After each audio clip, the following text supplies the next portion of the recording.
ভাগাড়। ওর হাট পাশ দিয়ে হাঁটতে গেলে আপনি নাক চাপা দিয়েও হাঁটতে পারবেন না, আপনি অসুস্থ হয়ে পড়বেন, মাথা ধরবে এবং আপনার মাথা ব্যথা শুরু হবে। এর সাথেই পাল্লা দিয়ে বসবাস করছে অসংখ্য মানুষ। ড্রেনগুলা একেবারেই অপরিচ্ছন্ন, মশা মাছির ভাগাড়, প্রজনন কেন্দ্র। রাস্তাগুলা সরু, যা একটু বড় করা হয়েছে রাস্তার মাঝখানে একটা লাইট পোস্ট। এটা দেখার কেউ নাই, সরানোর কোনো প্রয়োজন নাই। ভাঙা রাস্তা, বাচ্চারা স্কুলে যাওয়ার সময় 3 বার হুমড়ি খেয়ে পড়ে, তার সাথে হাতে ধরা মাও পড়ে যায়।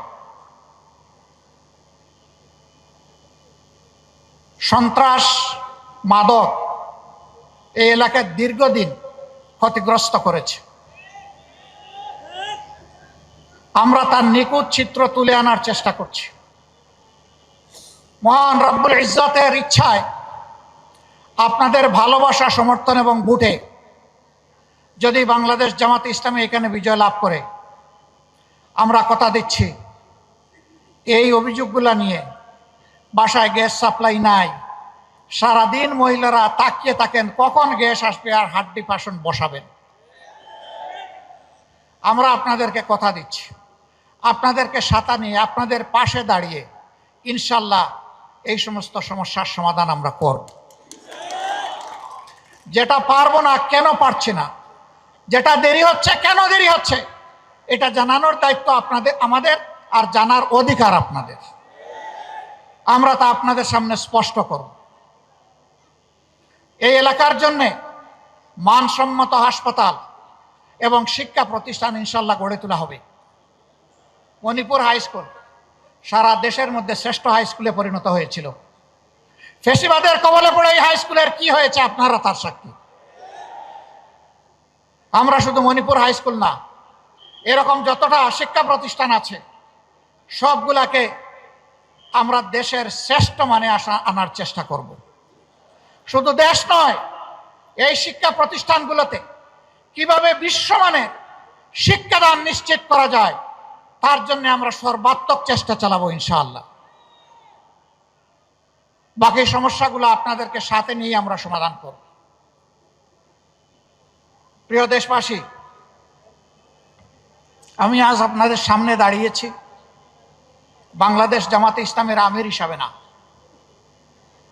আমি দাঁড়িয়েছি স্বাধীনতার 54 বৎসরে দফায় দফায় স্বৈর শাসনের কবলে পড়ে যে মানুষগুলা তাদের আপনজনকে হারিয়েছে, আমি তাদের একজন হয়ে আপনাদের সামনে দাঁড়িয়েছি। আমি আপনাদের সামনে দাঁড়িয়েছি যেই মানুষগুলা গুমের শিকার হয়েছে, সেই মানুষগুলা দুঃখী পরিবারের হয়ে। আমি আপনাদের সামনে দাঁড়িয়েছি ওই শিশুর হয়ে, গরিবের ঘরে জন্ম নেওয়ার কারণে যার কপালে শিক্ষা জুটে না, পথ হারিয়ে সে এক পর্যায়ে অন্ধকার জগতে, অন্ধকার গলিতে ঢুকে যায়।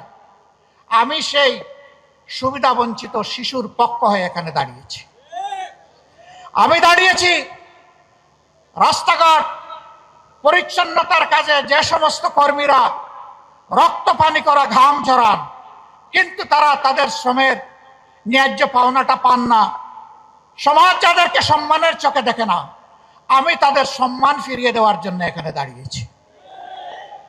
আমি দাঁড়িয়েছি ওই সমস্ত শ্রমিক সমাজের জন্য, আমার ভাই বোনদের জন্য, গার্মেন্টস শ্রমিক থেকে শুরু করে যত পর্যায়ের শ্রমিক অঙ্গন আছে, যাদের উপর বৈষম্য করা হয়, অবিচার করা হয়, তাদের একজন হয়ে তাদের অধিকার প্রতিষ্ঠার জন্য দায়িত্ব নিয়ে আমি এখানে দাঁড়িয়েছি। চা বাগানের শ্রমিকরা যুগ যুগ ধরে দুইটা বড় নিয়ামত থেকে তারা বঞ্চিত, একটা শিক্ষার আলো আর একটা স্বাস্থ্য সেবার অধিকার। এই দুইটা থেকে তারা যুগ যুগ ধরে বঞ্চিত। আমি দাঁড়িয়েছি তাদের হয়ে কথা বলতে। আমি দাঁড়িয়েছি বিগত দুঃশাসনের সময় স্টক মার্কেট লুট হয়ে যেই সমস্ত মানুষরা নিহত হয়েছেন, আত্মহত্যা করেছেন, সেই দুঃখী পরিবারের পক্ষে বিচার চাইতে আমি আপনাদের সামনে দাঁড়িয়েছি। প্রিয় দেশবাসী, আমি দাঁড়িয়েছি ব্যাংকগুলো লুট করে। আজকে লক্ষ গ্রাহকের, কোটি গ্রাহকের টাকা যারা চুরি করে বিদেশে পালিয়েছে অথবা বর্তমানে কারাগারে আছে, তাদের কারণে আজকে যাদের জীবন তছনছ হয়ে গিয়েছে, আমি তাদের হয়ে আপনাদের সামনে দাঁড়িয়েছি।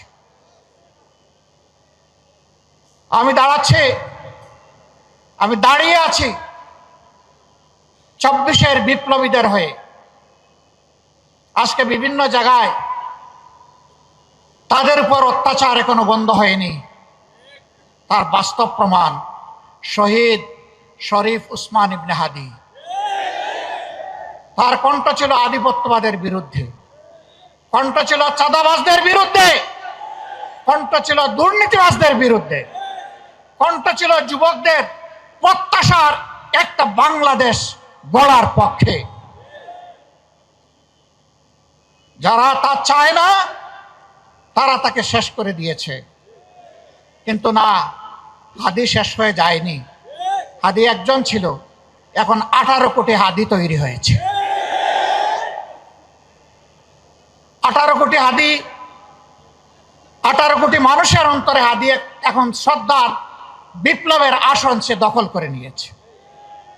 এই হাদির রক্ত থেকে এখন লক্ষ নয় কোটি হাদি তৈরি হয়েছে।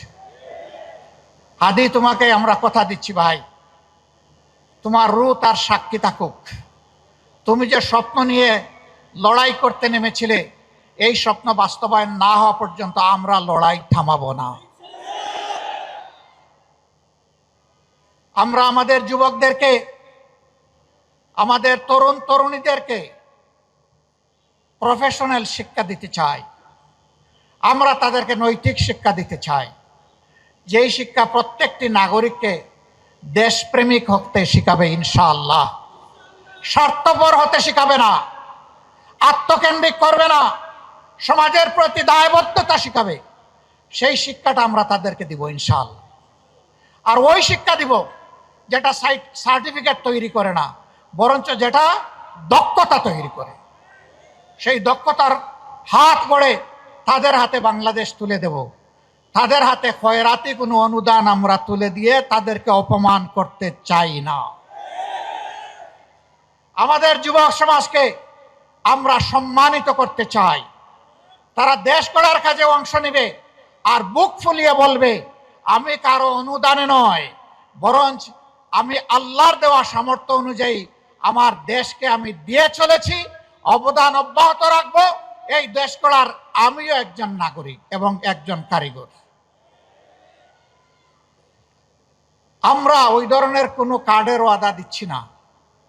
2000 টাকা দিয়ে একটা পরিবারের কোনো কিছু সমাধান হবে? আর আমার ভাই নাহিদ ইসলাম বলেছে তাতে আবার ভাগ বসিয়ে দেওয়া হবে। খাজনা আগে, তারপরে অন্যটা। 2000-এর 1000 আমার খাজনা, আমাকে আগে দাও, তারপরে তোমারটা তুমি বুঝে নাও।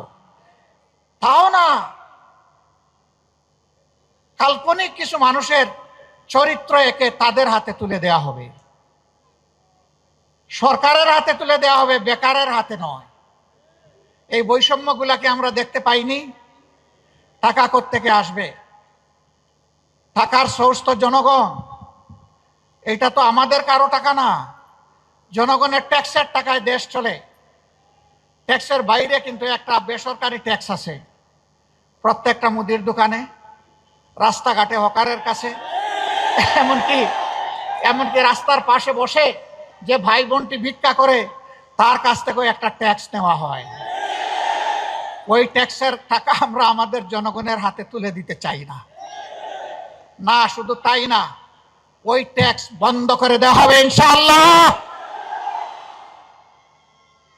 ওই ট্যাক্স নামের চাঁদাবাজি আর চলবে না। আমরা বাস্তব চিত্র দেখি, গাড়ি থেকে টাকা নিচ্ছে, বলে এটা কি? বলে এটা রাজনৈতিক ইজারা। আপনি কোন দলের? একটা বলেন নাম, দোপাস করে বলে দেয়। আবার কেউ নাম বলার আগে কয় দেন মিয়া টাকা। নামের কি দরকার আপনার? বলছে আমি কারে টাকা দিচ্ছি এটা আমার জানতে হবে না? ভাবটা এমন যে আজকে জানার দরকার নাই, হাসরের দিন জানবেন। সম্মানিত ভাইরা, আমরা ঘোষণা করেছি চাঁদা আমরা নিব না এবং চাঁদা কাউকে নিতে দিব না ইনশাআল্লাহ। আমরা বলেছি দুর্নীতি আমরা করব না এবং দুর্নীতি কাউকে করতেও দেব না। আমরা বলেছি ইনসাফ প্রত্যেকের জন্য জাতি ধর্ম দল নির্বিশেষে নিশ্চিত করা হবে। ইনসাফ এখন থেকে আর টাকা মূল্যে বিক্রি করা হবে না। সেই বাংলাদেশটাই আমরা করতে চাচ্ছি, যেই বাংলাদেশ হবে শিশুর, যেই বাংলাদেশ হবে তরুণ তরুণীর, যেই বাংলাদেশ হবে যুবক যুবতীর, যেই বাংলাদেশ হবে একজন মুসলমানের, একজন হিন্দুর, একজন বৌদ্ধর, একজন খ্রিস্টানের, যেই বাংলাদেশ হবে আপামর জনগণের, যেই বাংলাদেশ হবে শ্রমিকদের, যেই বাংলাদেশ হবে কৃষকদের, যেই বাংলাদেশ হবে সকল ক্ষেত্রে পেশাজীবীদের। আর এমন বাংলাদেশ নিয়ে গর্ব করবে আর বলবে আমি একজন বাংলাদেশী। সেই বৈষম্যহীন বাংলাদেশ আমরা গড়তে চাই ইনশাআল্লাহ। আপনারা এই বৈষম্যহীন বাংলাদেশ গড়ার জন্য প্রস্তুত? তাহলে আজ থেকে 10 দলের যার যেখানে প্রতীক সেইটার পক্ষে আপনারা সর্বশক্তি নিয়োগ করে আপনারা ন্যায়ের পক্ষে, ইনসাফের পক্ষে আগামী 12 তারিখ একদিকে রেফারেন্ডামে হা, গণভোটে হা, আর এই 10 দলের প্রতীকে হা, এই দুই জায়গায় হা দিয়ে জনগণের বিজয় ছিনিয়ে আনবেন ইনশাআল্লাহ।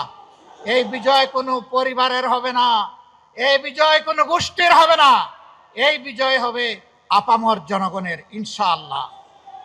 সম্মানিত ভাইরা, কার কার ঘরে নারী নাই একটু হাত তুলেন। মা বোন নাই কার কার ঘরে একটু হাত তুলেন দেখি। একটাও হাত নাই। নারী পুরুষ মিলেই সমাজ। মায়েরা সম্মানের জাতি। মা ছাড়া দুনিয়ায় 2 জন মাত্র পয়দা হয়েছেন, হজরতে আদম আলাইহিস সালাম এবং হজরতে হাওয়া আলাইহিস সালাম। আর কোনো মানব সন্তান দুনিয়ায় আসেন নাই মার পেট ছাড়া। সুতরাং আমরা সবাই মায়ের কাছে ঋণী। আচ্ছা, বাপের পেটে জন্মে নিয়েছেন একজন, দেখে হাত তুলুন তো, এরকম কেউ আছেন কিনা? তাও নাই। বাপের বুকের দুধ খেয়েছেন একজন, হাত তুলেন। নাই। তাহলে এই 2 জায়গায় মারা অনন্যা, তাদের কোনো তুলনা নাই, তারা অতুলনীয়। আমরা সেই মাদেরকে সম্মানের জায়গায় রাখতে চাই। কর্মক্ষেত্রে তারা সম্মানের সাথে ইনশাআল্লাহ তারা তাদের দায়িত্ব পালন করবেন। সেই ক্ষেত্রে তাদের শতভাগ নিরাপত্তা নিশ্চিত করা হবে।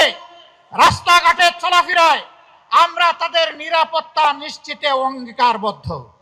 তার জন্য যা করা দরকার, আল্লাহ যদি তার মেহেরবানিতে জনগণের ভোটে আমাদেরকে নির্বাচিত করে সরকার গঠনের সুযোগ দেন, তাহলে আমরা তার সব কিছু করবো ইনশাআল্লাহ।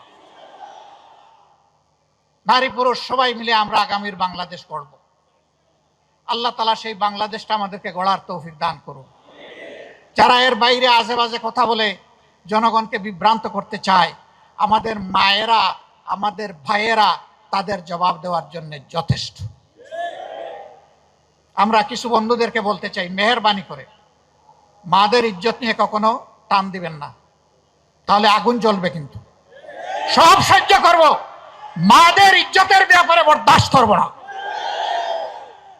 এই জায়গায় সবাইকে সতর্কতা অবলম্বন করতে হবে। আপনাদেরকে ধন্যবাদ, আপনাদের শুকরিয়া। আল্লাহ তাআলা আজকে এখান থেকে যে নির্বাচনী প্রচারণা আমরা শুরু করলাম, আল্লাহ আমাদের অভিযাত্রা সহজ করে দিন, বরকতময় করে দিন। বাংলাদেশের জনগণের কল্যাণে যা দরকার তাই করার তৌফিক দান করুন। আখের আল্লাহ রাব্বুল আলামিন আমাদেরকে একটি নিরাপদ, মানবিক, বৈষম্যমুক্ত, দুর্নীতিমুক্ত একটা ইনসাফের বাংলাদেশ গড়ার তৌফিক আল্লাহ তাআলা আমাদেরকে দান করেন। আল্লাহ হাফেজ। বাংলাদেশ জিন্দাবাদ। 10 দলীয় ঐক্য জিন্দাবাদ। আসসালামু আলাইকুম ওয়া রাহমাতুল্লাহি ওয়া বারাকাতুহু।